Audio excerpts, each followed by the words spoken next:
Welcome back to Apex Academy, your ultimate home for all your crypto education.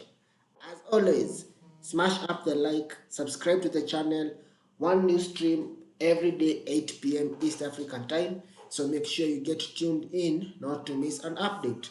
So it has been a bloody weekend for the better part of the weekend. But over the last few hours, the market has started some sort of recovery. But right now, if I look through, we are still on a downtrend. Things are not looking that good. But remember the nature of the market. We have ups and downs, and the market cannot move in a single direction. So quick update, entire market cap down by 2.54%.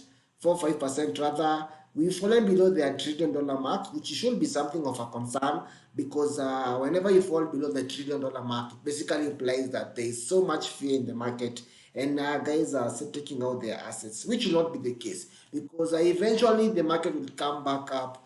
Guys who sold at a loss will now come buy in at a much higher price. And what you need to do during times like this is that you should just DCA. If there's a coin that you wanted to buy, the price was so high, you didn't manage to buy it, you now have an opportunity to buy that coin at a much lower price. Look at Solana, $30. A few weeks ago, Sol was at $45. It looked somehow expensive. Right now, you have a chance of getting Solana at $30. Look at Polkadot, 6.94. A few weeks ago, you were at 12. Right now, you are at 6.94, almost 40, 30 something percent down.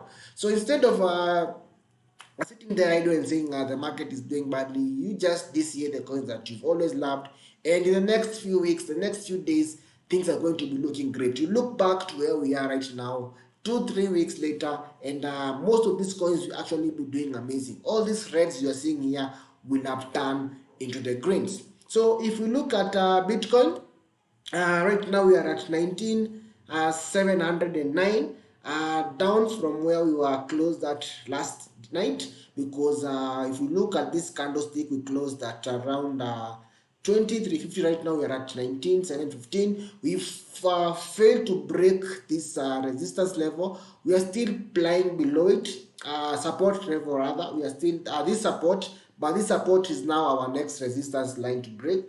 We are still playing below that particular mark, and from the look of things, if you can just have another trend line here so that you see where we are heading. If we check well, this is our current support level. So let's just wait and see how things are going to unfold. Let's see if we're going to break this resistance level and see where we are going to close at by the end of the day. So from what things are looking at right now, we are on a kind of a bearish trend, but all is not lost because if you check the ATR at 10, is it 10? The ATR today is at 954. So if we can go down, I think we cannot go below 1900 thereafter, maybe 18,800, 18,900 thereafter. So let's just wait and see whether the candle is going to close out. And but I'm very much positive that in the next couple of days, this graph is going to turn into the greens and the candlesticks are going to go into the greens. So that's the nature of crypto. We don't have a smooth ride all along. We have ups and we have downs. Also, if you check what you call the fear and greed index, right now, fear and greed index, oops, that was not the fear and greed index. So if you check the fear and greed index, let me just share that here right now. If you check the fear and greed index, let's see, check where we are right now. Yeah, we should be somewhere around 20 something there. So if you check our fear and greed index right now, we are at I think 26. That is still fear. That implies that guys are really cashing out their assets, and they are kind of bearish. But as you all know that this situation is not going to be there for a long time. The market does not move in a single direction. It has ups, it has downs. Those guys who exit the market when the prices are doing badly are the same guys who come back in the market when the prices are doing good. So it doesn't make sense to sell at a loss, then come in and buy at a much higher price. So fear and greed index is now at 27. Still fear. That explains to you how much people are still selling at a loss. So that aside, if you check Indonesia, one of the biggest tech firms has now entered the crypto space with the purchase of a local exchange platform. So this tells you that adoption has continued to kick in. We've had so many instances in the past where it has always been pointed back to adoption. We've had instances in Brazil, we have Argentina, we have Colombia, we have Dubai. So many countries are now adopting cryptocurrency. Now you've seen Indonesia, the biggest tech firm, has now entered into crypto. They now own an exchange platform, and by the virtue of them being a tech firm, I'm sure they are going to advance the exchange platform more. They are going to be able to incorporate more coins. They are going to incorporate many trading features which are not there, and that's going to be something of a bigger boost into the cryptocurrency industry in the Indonesian country. And the type of that exchange is called the Go to Gojek. That is the company. You can just call it the Goto. That's the tech company that has bought that exchange platform, and the exchange platform is called the Crypto Maskimako. That's a tough Indonesian name. So that's a big boost, and I hope that's going to bring much adoption into the Indonesian country. Also, we've had another ATM, that is the crypto ATM company, the Bitbase. They are very popular when it comes to the installation of cryptocurrency ATMs, and they are now preparing to open operations in Venezuela.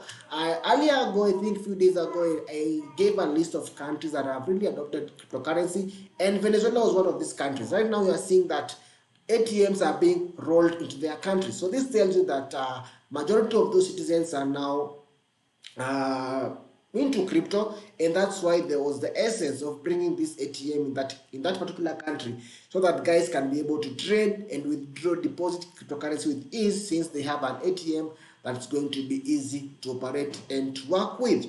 Remember, the Bitbase headquarters are based in Spain, and that spread out, or that diversification of venturing in various countries is going to boost the economy, and they are going to spread out their wings further. So you can just walk into a Bitcoin ATM or a cryptocurrency ATM, scan your QR code through your wallet, do some withdrawals, and you'll be able to make purchases. You can be able to make payments through their system. Also, back in Iran, we've had a situation where the Iran government has approved the use of cryptocurrency for imports to bust sanctions. So we've always realized that these guys who are paying for imports using the fiat currency, they are normally encounter very many cases of sanctions, but the virtue of improving and introducing the use of cryptocurrency as a measure to circumvent those sanctions, I think it's going to bring some very much improvement in the economy of the country, as well as its finance and the banking sector as a whole. So that's a good move through the Iran, and I hope that other countries can follow suit. We've had incidences in the UAE, where they are accepting imports as well, also through the use of cryptocurrency, and all this points to adoption. And you can see that adoption is really kicking in the way it's supposed to be. That aside, from the Iran, we go all the way to Argentina, and we've had one province in Argentina called the Mendoza, and they tend to accept crypto as a payment of taxes. So this tells you that you can't run away from crypto. When you go to Iran, you still meet crypto. You go to Argentina, you still meet crypto. Venezuela, crypto. You go to Nigeria, crypto. So this thing is taking industry and the entire world by storm. So this province has now incorporated cryptocurrency payments. You can pay for taxes. Back in India, the government also accepts taxes in form of crypto. So this tells you that we are now heading in the right direction, and things are going as they are supposed to be going.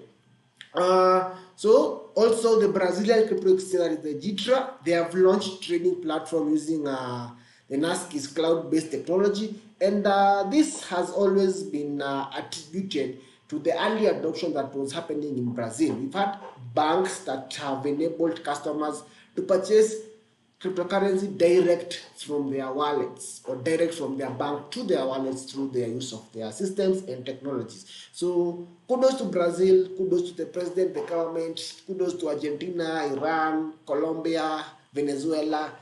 They are heading in the right direction, and these are the first world countries, and those countries that are dragging behind. By the time they are adopting these technologies, these countries are going to be far much ahead compared to where they are at the moment. Okay, now to the big business of the day. What actually happened is that someone, or let me just call him a scammer, who was trading on Binance P2P. I had set an ad that I was buying. I was not buying, I was rather selling my USDT because I needed to have some fiat to do some errands. And I went ahead and I set an ad. So there's this guy by the name is called what's the name? I think the name is hidden. I'll just call him person S, or the scammer. The scammer came. They opened an order. The account is registered under the person by the name Felix Kimtai, but I highly doubt if it was Felix Kimtai who was using this account. Maybe Felix was just told to open an account, do KYC, then you sell that account to someone else. And this is one of the reasons that I always discourage guys from selling their Binance accounts, because some of these accounts, they may be used to commit crime, they may be used to commit fraud, and then you as the person who did that KYC, the back will stop at you. So you might find yourself in trouble simply because of giving out your account to some people who have malicious intentions. So the guy that came, I placed an order. You can see from the records, he has only done one trade in the last 30 days. So this account, I further checked it and I found out that it was just registered 2 or 3 days ago. So it was actually his first trade to do on Binance. So he came, let me just take you through the conversation. Uh, he placed an order that was for 800.64 USDT at a cost of 100,000 Kenya shillings. So he opened the trade and immediately sent me money to my M-Pesa using a business till. So he said, hey, I have paid. I just saw the notification on my phone. I said, okay, releasing. So he said, thanks. And I'm sure by now he was very happy because he knew he was going to get the USDT and maybe do his first trade. However, before I released the assets, I saw that the money was not coming from Felix Kimtai, but rather the money was coming from a business till. So I told the guy, wait, that's a till payment. He said, no, not till. I told him that it read modern traders because the money that came to my M-Pesa, it came from modern traders, and I could clearly see that's a business till. So he said yes. So apparently he has just contradicted himself because he said no, not till. Then he said yes. I proceeded with the conversation. How do I ascertain you are the owner of the enterprise? Because someone may have stolen money from their boss. They just access the till. They want to buy crypto so that they receive crypto. Then the money, once it's investigated, and it may be reversed back to the owner, so they'll have benefit already because they have purchased crypto. So how do I ascertain you are the owner of the enterprise? The guy says, it's mine. Just refund. If you can't release, kindly refund. Here is where it gets interesting, because by the time this guy was saying just refund, if you can't release, kindly refund, the guy had already done a reversal.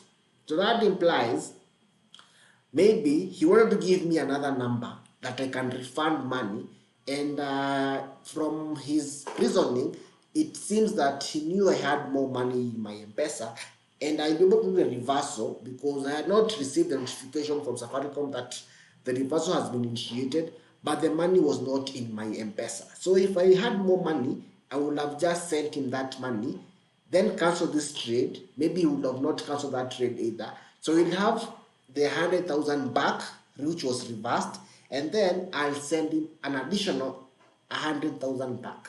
So the guy will have had 200,000. Let's proceed. So kindly refund my money. I need to continue trading. How do you tell me you want to continue trading and you have never done a single trade?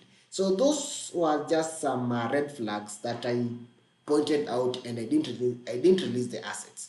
So I tried to transfer that money from my M-Pesa to my bank. I saw a notification that says I have insufficient funds, and that is when I knew the money has already been reversed. So I just told the guy, come slow. You have zero trades, zero completion rate, then you send money using a third party. I just need proof that you own the business. That's it, because I needed to know that this guy is actually the owner of modern day traders, so that I don't suffer the consequences of reversals and any other repercussions that may come as a result of my actions. So we proceed. Please, I'm not here to waste time, just refund my funds. So the guy is telling me to refund the funds, and yet he's already done a reversal. So he wanted me to send him more money so that he can have twice the amount. So I told him he joined this month. Cancel the trade, ask for reversal. So at this time I was so furious with him. I just told him cancel the trade then and then ask for Safaricom to do the reversal. So he said that's not your business. Refund my money. I will dispute. So here it's where I found out this guy has audacity. So the guy tells me that he's going to dispute the payment, and yet he has already done a reversal. So it's kind of interesting. At the same time, it's funny. So I told him if you cannot prove ownership, then it means you don't own the business.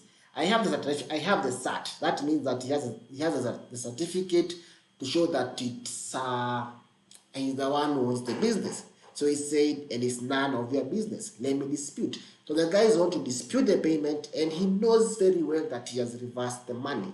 So he continue. Go ahead and dispute. So at this point, I immediately engaged Binance support. I told them this person has sent money through a third party. The person has already reversed the money back and is now asking me to release the assets. So I shared that screenshot of Binance. I told them why is I'm using a third party? Yet Binance clearly says you should not use a third party. We continue. So the moment, actually what Binance does is that if you type some keywords, words like third party, it automatically detects that the conversation that you guys are having is because of difference in payment methods, and that's why they told me only use real name verified. So he said, okay. I told the guy I know how these schemes operate because I've been in the game for long, so I cannot be this scam. So he just said, okay. I knew maybe at this point, yeah, he knew that he was messing with the wrong guy and he could not scam me as easily as he thought. So he proceed. I've told him the funds have been reversed. Please cancel this transaction. There was no response. You already reversed the funds. Cancel the transaction. Still no response. So I just engaged the Binance support. I provided all the evidence, and they were able to cancel the transaction from their end. I was able to get back my assets. So this narrowed down to knowing the rules of P2P. Rule number one, never accept payment from a third party. Rule number two, don't accept till payments. Rule number three, don't give out your M-Pesa details, just use bank transfer, because for bank transfer, it's very difficult for someone to do such kind of shoddy businesses. I really hope that we can have a platform that can enable you to buy crypto directly from your mobile wallet instead of going through P2P. I'm thinking about it. I might actually develop such a system and see how it's going to work. But unfortunately, we might have a situation whereby you have more float. Let's say you have more crypto and people want fiat, or how you have more fiat and people want crypto. So it may create an imbalance that you need to inject much money to that platform. I already have the scheme. I have the plan laid down. I continue checking it often to see if I can come up with a viable system that can prevent such kind of behavior and such kind of activities through trading on cryptocurrencies. So that being said, thank you so much for watching. We are done with our academy. We're done with the fourth class. The next class in the academy is going to start in the next like 2 or 3 weeks, maybe mid-September. I'll keep you guys posted on when we're beginning our next academy so that you can make crypto legends and you can make it in this industry. So thank you so much guys for watching. Remember to follow us on our social media platform, that is Apex Crypto Academy on Facebook, Instagram, and Twitter. So good night, good luck, God bless, and stay bullish. Good night.